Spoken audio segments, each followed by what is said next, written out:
Deepthi Mary Varghese ഇപ്പോൾ മാധ്യമങ്ങളെ കടന്നു അതിലേക്ക്. എന്നുള്ളതിന് കൃത്യമായ ക്ലാസ് നടത്തിക്കൊണ്ടിരുന്ന വ്യക്തിയായിരുന്നു പി രാജീവ്. അതുകൊണ്ട് അദ്ദേഹം മന്ത്രിയായിട്ട് എത്തരത്തിലാണ്, എന്തിൻ്റെ അടിസ്ഥാനത്തിലാണ് വളർന്നത് എന്നൊക്കെ ഉള്ളത് വളരെ വ്യക്തമായിട്ട് എനിക്കറിയാം.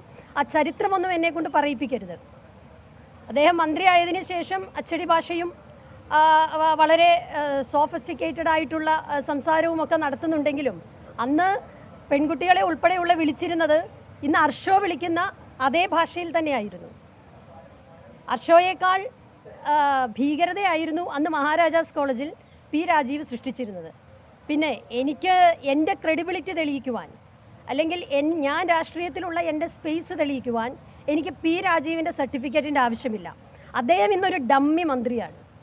അദ്ദേഹത്തിന് എന്താണ് CPM-ൽ നടക്കുന്നത് എന്നറിയില്ല. അതിൻ്റെ ഏറ്റവും വലിയ തെളിവാണ് EP ജയരാജൻ വന്ന് സംസാരിച്ചതുപോലും അദ്ദേഹത്തിന് അറിവില്ല എന്ന് പറഞ്ഞത്.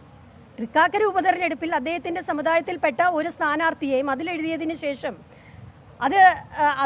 ആ വ്യക്തിയെ സ്ഥാനാർത്ഥിയാക്കാതിരിക്കാൻ വേണ്ടി അദ്ദേഹം തന്നെ അവതരിപ്പിച്ച ഒരു സ്ഥാനാർത്ഥിയായിരുന്നു ആർക്കും അറിയാത്ത ഒരു ഡോക്ടർ ജോ. അപ്പോൾ അദ്ദേഹത്തെ സംബന്ധിച്ച് അദ്ദേഹത്തിൻ്റെതായ ചില രാഷ്ട്രീയമൊക്കെ ഉണ്ട്, താല്പര്യങ്ങളുണ്ട്. അതൊന്നും ആയിരിക്കില്ല CPM-ൻ്റെ നേതൃത്വവും EP ജയരാജനെ പോലുള്ള സീനിയറായിട്ടുള്ളവരും ആലോചിച്ചിട്ടുണ്ടാവുക.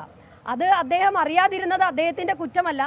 അദ്ദേഹത്തെ അത്തരത്തിലുള്ള വില മാത്രമേ CPM-ൻ്റെ നേതൃത്വം കൊടുത്തിട്ടുള്ളൂ. അല്ലെങ്കിൽ മന്ത്രി എന്നുള്ള നിലയ്ക്ക് പിണറായി വിജയൻ പറയുന്നത് അനുസരിക്കാനുള്ള, അല്ലെങ്കിൽ അദ്ദേഹത്തിൻ്റെ മരുമകനായ മന്ത്രി പറയുന്നത് അനുസരിക്കാനുള്ള വെറും ഡമ്മി മന്ത്രി മാത്രമാണ് പി രാജീവ് എന്ന് മാത്രമാണ് എനിക്ക് ഈ കാര്യത്തിൽ പറയാനുള്ളത്. കൂടുതലായി ഇനി പി രാജീവ് പറഞ്ഞാൽ CPM-ലേക്ക് ക്ഷണിച്ചതടക്കമുള്ള വിഷയങ്ങളിൽ പി രാജീവിന്റെ പരാമർശത്തിന് മറുപടി നൽകുകയാണ് ദീപ്തി മേരി വർഗീസ്.